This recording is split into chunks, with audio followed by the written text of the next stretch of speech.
राधे राधे, जय श्री कृष्णा। कैसे हैं भक्तों आप सब? आई होप सभी अच्छे होंगे। मैं संगीता शर्मा भक्ति भजन रिया के चैनल में आप सभी का स्वागत करती हूँ। तो भक्तों, आज की जो वीडियो है कि सावन की पुत्रदा एकादशी कब है और लड्डू गोपाल जी की उस दिन सेवा कैसे करनी है। और भक्तों, ये जो मैंने बोला है ना सावन की पुत्रदा एकादशी, क्योंकि पुत्रदा एकादशी साल में 2 बार आती है, इसलिए ये है सावन की पुत्रदा एकादशी। और इस दिन हमें लड्डू गोपाल जी की सेवा कैसे करनी है। तो चलते हैं आगे की वीडियो स्टार्ट करते हैं। हमने लड्डू गोपाल जी का स्नान का बर्तन ले लिया, थोड़ा से फूल ले लिए, आसन बिछा दिया लड्डू गोपाल जी के नीचे फूलों का। और अब एक तुलसी पत्र रख देंगे और लड्डू गोपाल जी को कराएंगे कच्चे दूध से स्नान कराएंगे। और उस दिन हमें हो सके तो आप गाय का कच्चा दूध लें। और उस दिन हमें ना गाय का भी पूजन करना होता है। और गाय वो होनी चाहिए जिसके नीचे बछड़ा दूध पीता हो। तो गाय भी आपको जरूर से लेनी है। और ये संतान प्राप्ति के लिए बहुत ही अच्छा पुत्रदा एकादशी का व्रत होता है। जो संतान प्राप्ति करना चाहता है वो पुत्रदा एकादशी का व्रत रख सकता है। तो ये मैंने कच्चा दूध ले लिया है। अब लड्डू गोपाल जी को कराएंगे कच्चे दूध से स्नान। और भक्तों, इसको ना हम प्रसाद के रूप में ग्रहण भी कर सकते हैं। जब हम लड्डू गोपाल जी को स्नान करा देंगे ना, इसको हम ग्रहण भी कर सकते हैं। मगर आप फिर फूल मत बिछाना, सीधा डायरेक्ट एक तुलसी का पत्ता लेना, पत्ता रख देना, लड्डू जो दूध है इससे स्नान करा के फिर आप इसको प्रसाद के रूप में ग्रहण कर सकते हैं। नहीं तो आप किसी पौधे में भी दे सकते हैं। और ओम नमो भगवते वासुदेवाय मंत्र का आप जाप जरूर करें। मैं हर वीडियो में बताती हूँ जब लड्डू गोपाल जी को आप स्नान कराएंगे, ओम नमो भगवते वासुदेवाय नमः। तो ये बन जाता है प्रसाद। चाहे तो आप इसको प्रसाद के रूप में ग्रहण कर सकते हैं। इसको निकाल लें आप एक बर्तन में, उसके बाद आप साफ जल से स्नान करा दें। तो मैं तो अभी लड्डू गोपाल जी को इसी में स्नान करा दूंगी और इसको किसी पौधे में डाल दूंगी, क्योंकि आज ना तो एकादशी है। और इसलिए ना मैं लड्डू गोपाल जी को अब पानी से करा दूंगी स्नान।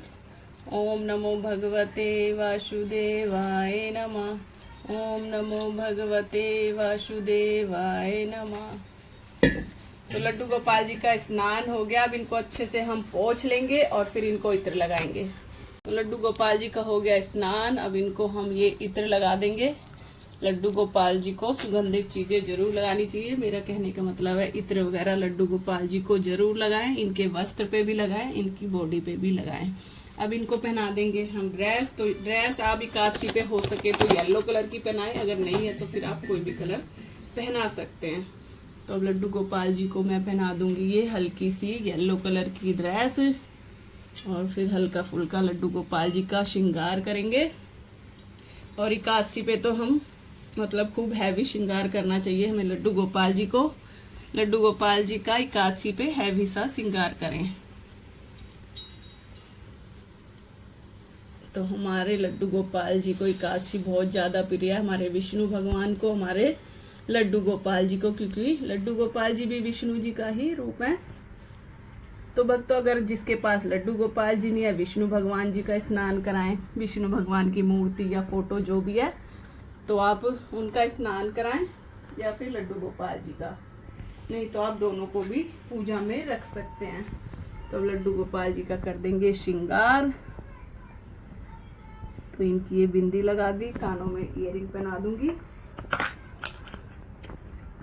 लड्डू गोपाल जी का हमने श्रृंगार कर दिया है। और भक्तों, हमें इस दिन कलश की स्थापना भी जरूर करनी चाहिए। तो मैंने थोड़े तिल ले लिए। कलश को आसन देंगे हम तिलों का, क्योंकि चावलों का यूज एकादशी वाले दिन नहीं होता है।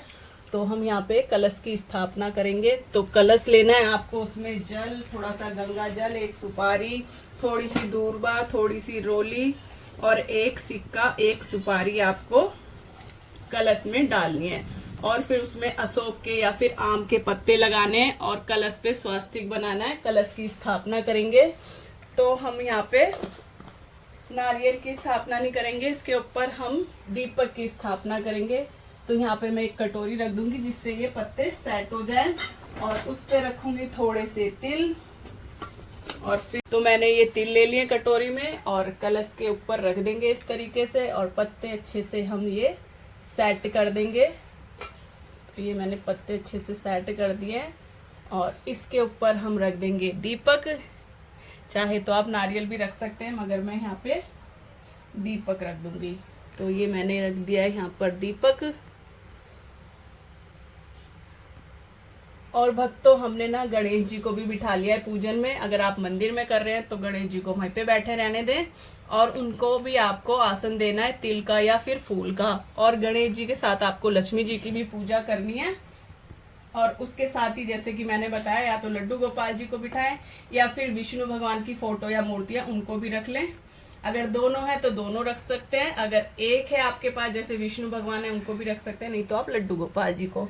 अब लड्डू गोपाल जी के नीचे भी हम फूलों का आसन दे देंगे और लड्डू गोपाल जी को हम यहाँ पे विराजमान कर देंगे।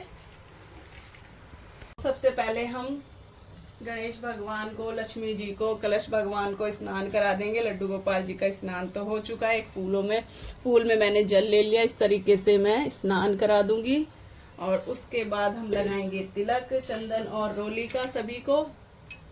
तो गणेश भगवान को, लक्ष्मी माता को, सभी को हम, माता लक्ष्मी को लगाएंगे हम रोली का, और लड्डू गोपाल जी को भी हम चंदन का तिलक लगा देंगे। उसके बाद हम गणेश जी को जनेऊ अर्पण करेंगे। अगर आपके पास जनेऊ नहीं है तो आप कलावा भी अर्पण कर सकते हैं। कलावे को 3 बार अपने हाथ पे लपेट के और कलावा भी अर्पण कर सकते हैं।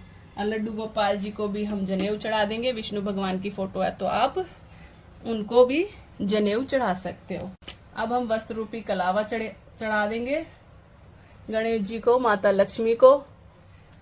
और लड्डू गोपाल जी ने तो वस्त्र पहने हुए हैं, तो लड्डू गोपाल जी को हमने वस्त्र रूपी कलावा नहीं चढ़ाया है।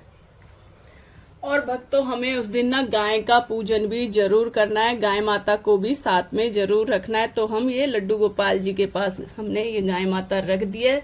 इनका भी हमें तिलक लगाना है, इनको भी फूल अर्पण करने हैं, वस्त्र भी चढ़ाने हैं। और गाय आप देख सकते हो, ये बछड़ा है, साथ में दूध पी रहा है। तो हमें इसी तरीके की गाय रखनी है, बछड़े का और गाय का दोनों का पूजन कर लेंगे। और हम इनको वस्त्र रूपी कलावा भी चढ़ा देंगे। और सभी को अब हम चढ़ा देंगे फूल। तो सभी को फूल चढ़ा देंगे, जो भी आपके पास फूल माला है आप फूल जरूर चढ़ाएं। गाय माता को भी चढ़ा देंगे, लक्ष्मी माता को भी, सभी को हम फूल चढ़ा देंगे। गाय माता को भी हम फूल चढ़ा देंगे। और लड्डू गोपाल जी के पास, मेरे पास माला है तो मैं इनको माला चढ़ा दूंगी, फूल है तो आप फूल भी चढ़ा सकते हैं। और लक्ष्मी माता को हो सके तो आप गुलाब के फूल चढ़ा दें। मेरे पास थोड़ी पत्तियां हैं तो मैं ये गुलाब की पत्तियां चढ़ा दूंगी। तो सभी को थोड़ी थोड़ी मैं ये गुलाब की पत्तियां चढ़ा दूंगी सभी को। और उसके बाद हम लगा देंगे इत्र, सभी को इस तरीके से इत्र लगा दिया है। अब गणेश भगवान को हम चढ़ा देंगे भोग। तो भोग आप कुछ भी चढ़ा सकते हैं, लड्डू भी चढ़ा सकते हैं या फिर कोई मिठाई भी चढ़ा सकते हैं। अब लड्डू गोपाल जी को भी हम भोग चढ़ा देंगे। फ्रूट्स आप कुछ भी चढ़ा सकते हो, मेवे की मिठाई चढ़ा सकते हो। उस दिन हमें लड्डू गोपाल जी को अन्न का भोग नहीं लगाना है, क्योंकि एकादशी पे लड्डू गोपाल जी को अन्न का भोग नहीं लगाते हैं। जो व्रत रखते हैं वो भी फलाहार करते हैं और लड्डू गोपाल जी को भी फलहार का ही भोग लगा देते हैं। अब लड्डू गोपाल जी के भोग में हम तुलसी रख देंगे और एक तुलसी की मजरी हम लड्डू गोपाल जी के पास रख देंगे इस तरीके से। और ये है एकादशी महात्म की किताब, जो बुक है, इसका भी हमें पूजन करना होता है, तिलक लगाना है, फूल चढ़ाने हैं। तो इस तरीके से हम तिलक और फूल चढ़ा देंगे। तो अब हमने ये जला लिया है दीपक, और अब ये दीपक हम जला के रख देंगे लड्डू गोपाल जी के पास। और अब हम ले लेंगे थोड़े से तिल ले लेंगे, थोड़े फूल ले लेंगे।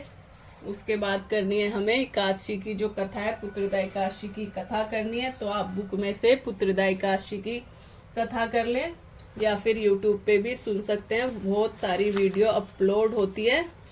और हमें करनी है सावन की पुत्रदा एकादशी की कथा। तो हम ये वाली कथा कर लेंगे, सावन शुक्ल पुत्रदा एकादशी की कथा। तो मैं कथा तो पढ़ नहीं रही हूँ, तो इस तरीके से कथा करके पूरी हम ये कथा की बुक यहाँ पे रखे। और जो ये फूल लिए हमने और तिल लिए, लड्डू गोपाल जी या फिर विष्णु भगवान जी के चरणों में कर देंगे हम इस तरीके से अर्पण। और उसके बाद हमें करनी है गणेश भगवान की आरती, माता लक्ष्मी की आरती, लड्डू गोपाल जी की आरती करनी है आपको। तो आप आरती कर लें सभी की।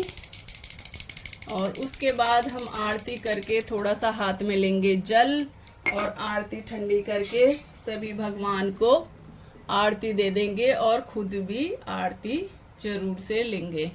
तो सभी भगवान को आरती दे देंगे और खुद भी आरती ले लेंगे। और भक्तों अगर जो भी पुत्रदा एकादशी का व्रत नहीं करना चाहता, कथा जरूर सुने, पूजा जरूर से करें और संतान प्राप्ति के लिए तो आप पुत्रदा एकादशी का व्रत जरूर ही करें। तो भक्तों एक बार और बता देती हूँ, रविवार के दिन पुत्रदा एकादशी का व्रत रखा जाएगा। तुलसी पत्र आप एक दिन पहले ही तोड़ लें शनिवार को, क्योंकि रविवार को तुलसी पत्र नहीं तोड़ा जाता है और ना तुलसी में पानी दिया जाता है। सिर्फ पूजा करनी है आपको, पूजा आपको जरूर करनी है तुलसी माता की, बस स्पर्श नहीं करना, दूर से आप आरती कर सकते हैं। तो भक्तों अभी इस वीडियो का मैं यहीं पे एंड करती हूँ। अगर आज की वीडियो पसंद आई हो, वीडियो को लाइक शेयर कमेंट करना ना भूलें। राधे राधे, जय श्री कृष्णा। मिलेंगे आपसे दूसरी वीडियो में। राधे राधे।